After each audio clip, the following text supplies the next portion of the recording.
Jadi sirup itu ingredientnya adalah biasanya umumnya adalah air, kemudian gula, kemudian ada sirup fruktosa, ada perisa atau flavor, ada bahan pengasam, ada bahan pengkelat. Nah, biasanya ada bahan pengkelat juga. Kemudian beberapa sirup itu nanti menambahkan lagi pengawet, biasanya si natrium benzoat. Kemudian juga ada nanti apa yang disebut dengan pemanis buatan. Nah, dalam konteks halal ada beberapa yang kritis. Pertama tentu adalah gula. Nah, kalau gula dalam negeri mungkin kita tahu lah ya, pemurniannya tidak kritis. Tetapi kalau gulanya impor, kita tidak tahu pemurniannya atau purifikasinya menggunakan apa. Nah, biasanya itu menggunakan arang aktif.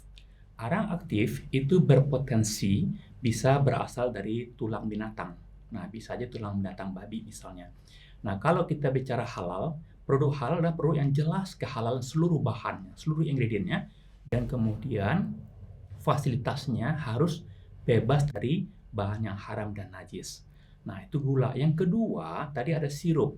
Nah, sirup fruktosa atau sirup glukosa biasanya berasal dari pati jagung misalnya, maka yang kritis adalah enzim yang digunakan untuk menghidrolisis pati menjadi gula. Kemudian yang ketiga tadi ada pengasam, biasanya asam sitrat. Nah, asam sitrat merupakan produk fermentasi atau produk kultivasi mikrobial.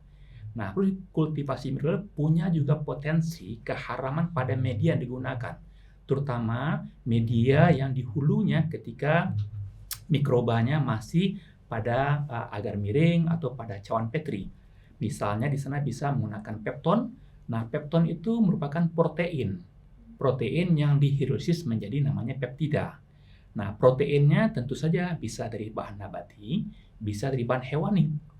Kemudian, kalaupun itu bahannya bahan nabati, maka enzim protease yang digunakan untuk menghidrolisis protein menjadi pepton, bisa saja juga berasal dari bahan hewani atau bahan mikrobial. Kita tahu misalnya protease hewani ada kita kenal dengan tripsin, itu dari pankreas babi, ada pepsin dari sistem pencernaan babi. Nah, itu jadi dalam konteks halal kita kan harus tahu bahan-bahan ini apa sumbernya. Karena itu harus clear, halal itu harus jelas.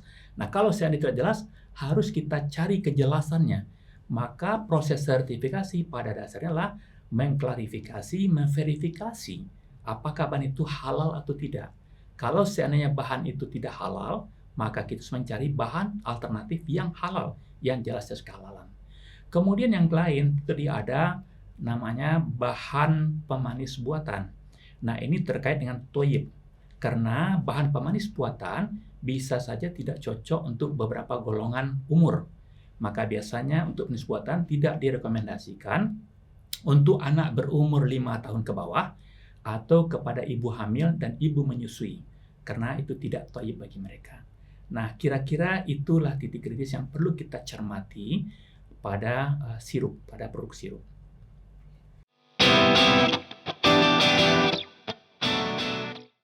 Baik, jadi konsumen kan tidak perlu juga harus mengecek atau menanyakan kepada produsennya ini bahannya dari apa, bagaimana spesifikasinya, itu sudah dilaksanakan ketika produk itu disertifikasi halal. Para auditor tentu telah mengklarifikasi, memverifikasi di lapangan, melihat produknya di pabrik, apa bahannya digunakan. Karena itu cara yang mudah bagi konsumen adalah melihat apakah produknya sudah mempunyai sertifikat halal apa belum. Kalau seandainya sudah, oke, kita tenang, kita nggak perlu lagi khawatir karena itu sudah diperiksa dengan teliti.